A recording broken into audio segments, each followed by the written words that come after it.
Olha, com a pandemia, as consultas por telemedicina, você viu o Barão falando aqui que ele pede as coisas em casa, ou seja, a gente fez da nossa casa um grande escritório para tudo, né? A gente trouxe tudo para dentro da nossa casa e não foi diferente com as consultas. A telemedicina aumentou bastante. Este ano já foram cerca de 1.700.000 e há uma tendência progressiva de aumento, principalmente nas especialidades da psicologia, da dermatologia e da endocrinologia. Para saber mais detalhes sobre esse assunto, eu vou conversar agora com Gabriel Garcês, que é diretor médico da plataforma de telemedicina DocPass. Doutor, muito boa tarde ao senhor. Boa tarde, Nelson. Boa tarde a todos. Bom, está aí um detalhe que a gente, aqui no Brasil pelo menos, achava que era distante, né? A telemedicina é um negócio que ainda vai demorar, porque eu não confio nisso, não confio naquilo. De repente, a pandemia fez a gente aprender a entender que isso é possível, né?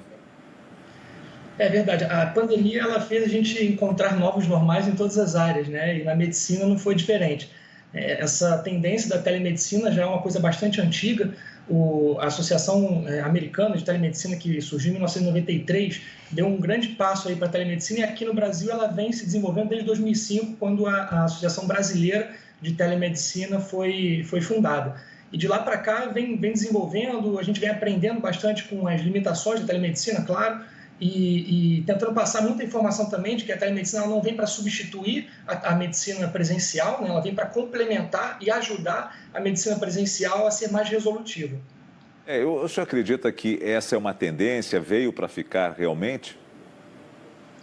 Olha, com certeza, né? A nossa plataforma lá, por exemplo, já existe há 3 anos, e aí antes dessa regulamentação da telemedicina, a gente fazia as teleinterconsultas, né, com os profissionais de saúde nas duas pontas, desde o início da pandemia, é claro que houve uma explosão de atendimento de telemedicina, mas uma coisa interessante que a gente observou foi que depois do final daquele primeiro pico da primeira onda da telemedicina, a gente observou uma redução dos casos relacionados ao coronavírus, mas a gente manteve o número de atendimentos. Então a gente chegou a ter 25% só dos nossos atendimentos relacionados ao Covid. Então, o que a gente está percebendo é que a sociedade abraçou muito essa ideia, os médicos abraçaram muito essa ideia, começaram a enxergar na plataforma de telemedicina uma possibilidade de se conectar com os pacientes de forma muito mais fácil, muito mais ágil, e a visão que a gente tem aqui é que realmente veio para ficar e que, passada a pandemia, a regulamentação deve vir e deve manter a telemedicina como uma ferramenta que aproxima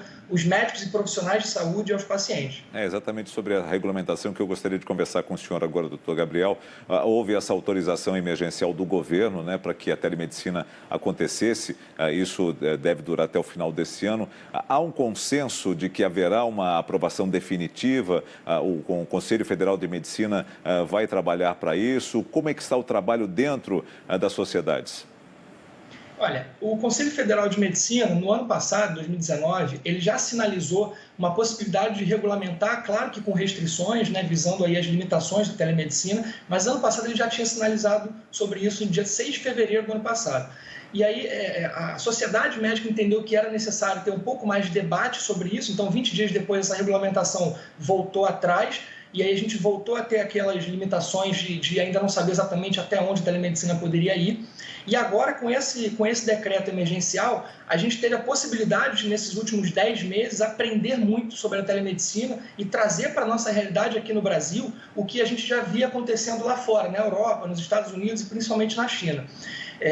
Existem já fóruns de discussão dentro do meio médico para debater sobre até onde a telemedicina consegue ir, quais são as limitações da telemedicina, e a tendência é que ao término desse período de pandemia a gente saia daqui desse período conturbado, né, com bastante resposta e com um documento bem robusto autorizando e regulamentando essa telemedicina.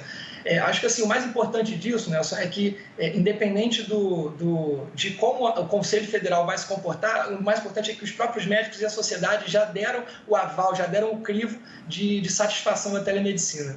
São eles que são o alvo de tudo isso, né? Eles é que podem dizer se é válido ou não, né? Afinal de contas, eles têm que ter essa questão mais minuciosa, né? De saber se podem atender à distância ou como podem fazer isso. A telemedicina, em determinados aspectos, em determinadas especialidades, pode funcionar como uma triagem?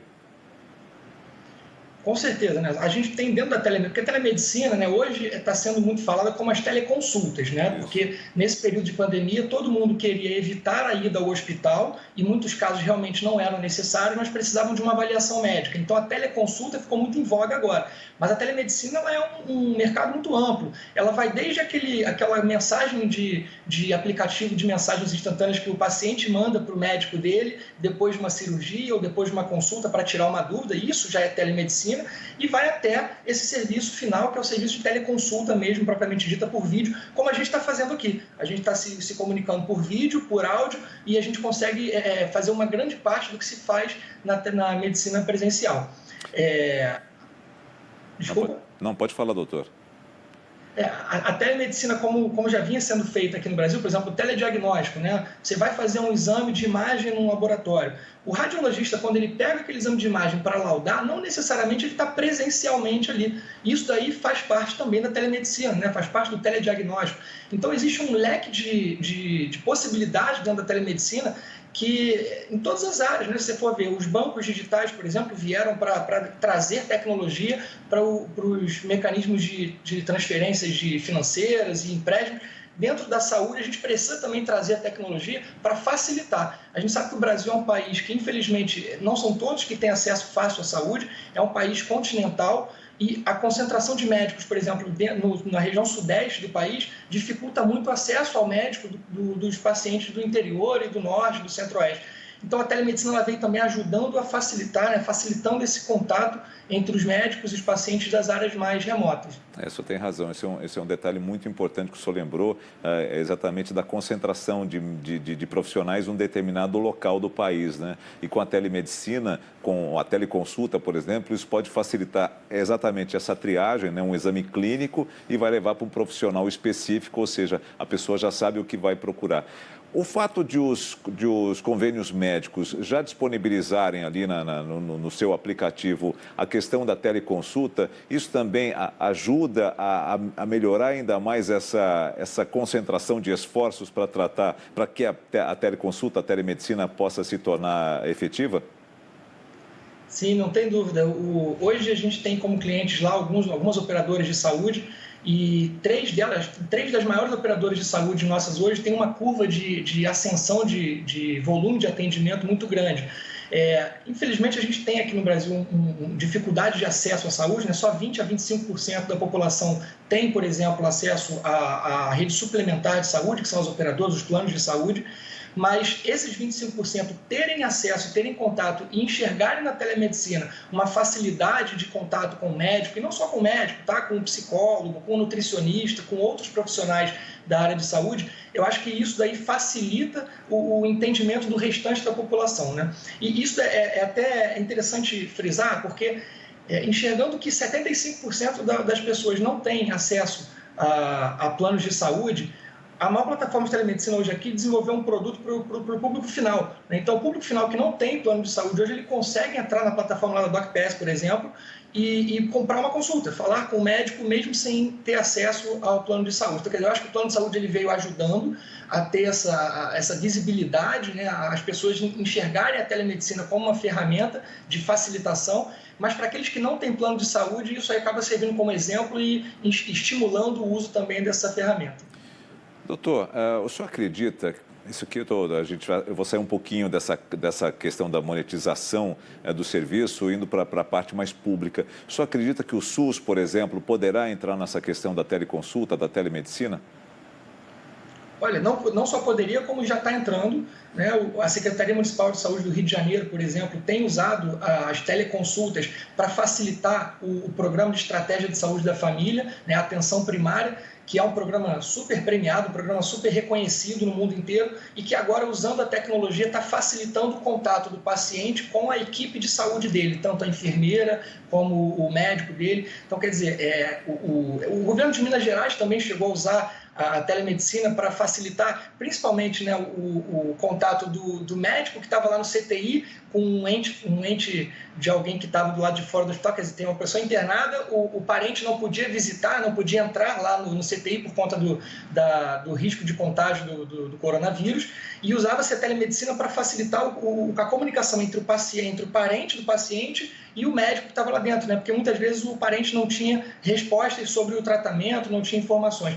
Então, já está sendo um pouco utilizado no SUS, eu acho que isso tem que melhorar ainda tem muito para crescer, tem muito para evoluir. É um caminho ainda com um vasto leque de possibilidades, e não só na rede privada, mas também na rede pública do SUS, eu acho que tem muito a acrescentar. Doutor Gabriel Garcês, muito obrigado por nos atender aqui no Band News, trazer todos esses esclarecimentos dessa modernidade que eu acredito que veio para ficar, porque está na Europa, está nos Estados Unidos, está na Ásia, e o Brasil não pode ficar de fora. Afinal de contas, o Brasil é também um país muito tecnológico, talvez tão forte quanto tantos outros que eu citei aqui. Doutor, muito obrigado, um ótimo Natal para o senhor e um feliz 2021.